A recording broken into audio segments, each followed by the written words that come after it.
ডাকাত গ্রেপ্তার ও ডাকাতে লুণ্ঠিত 4টি মাইক্রোবাস উদ্ধার করছি।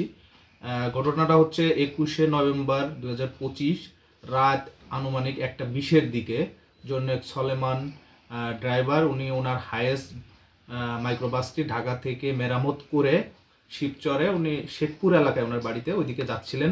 পথিমধ্যে জাদুয়ারচর এলাকায় ওনাকে ভুয়া ডিবি পরিচয়ে অন্য আরেকটি মাইক্রোবাস দিয়ে পথ রোধ করে ওনাকে থামান। এরপরে ওনাকে হ্যান্ডকাপ পরিধান করে তাকে বলে যে তুমি হত্যা মামলার আসামি, তোমাকে আমরা গ্রেপ্তার করতেছি, এই বলে তাকে হেফাজতে নেয়। নিয়ে তারপরে তার চোখ টোক বেঁধে, হাত পা বেঁধে তার সহযোগী ছিল তাকে সহ ডাকাতদের মাইক্রোবাসে উঠায় এবং ওই মাইক্রোবাসটি ডাকাতদের একজন চালক ঘুরে এটা ঢাকার দিকে রওনা দেয়। আর ওদেরকে পথিমধ্যে পাঁচচর এলাকায় মারধর করে চোখ বাঁধা অবস্থায় ফেলে রেখে ডাকাত দল চলে যায়। পরবর্তীতে আমরা এটা জানতে পারি 999-এর মাধ্যমে। ওরা ফোন দেয় একটা ফোন নাম্বার থেকে, তারপরে আমরা পুলিশ যথাযথ ব্যবস্থা নিই, তাদেরকে উদ্ধার করে নিয়ে আসি।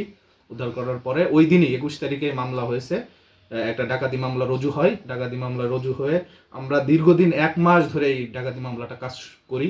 কোনো ক্লু ছিল না, ক্লুলেস একটা ডাকাতি মামলা কাজ করে আমাদের পুলিশের বিভিন্ন পদ্ধতি, তথ্য প্রযুক্তি এবং বিভিন্ন অ্যাঙ্গেলে কাজ করে আমরা ডাকাত দলকে শনাক্ত করি। শনাক্ত করার পরে আমরা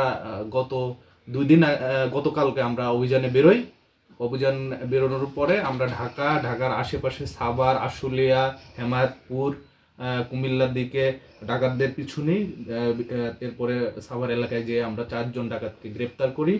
ডাকাত গ্রেপ্তার করার পরে তাদের হেফাজত থেকে আমাদের যে হাইয়েস্ট মাইক্রোবাসটি ডাকাতি হয়, ঢাকা মেট্রো 540772, এটার সাথে আরও 3টি গাড়ি আমরা উদ্ধার করতে সক্ষম হই, যেটা তারা বিভিন্ন জায়গায় পূর্বে ডাকাতি করে এই গাড়িগুলা তাদের হেফাজতে রাখছিল। তাদের হেফাজত থেকে এই মোট 4টি ডাকাতির গাড়ি উদ্ধার করি, 4 জনকে গ্রেপ্তার করি।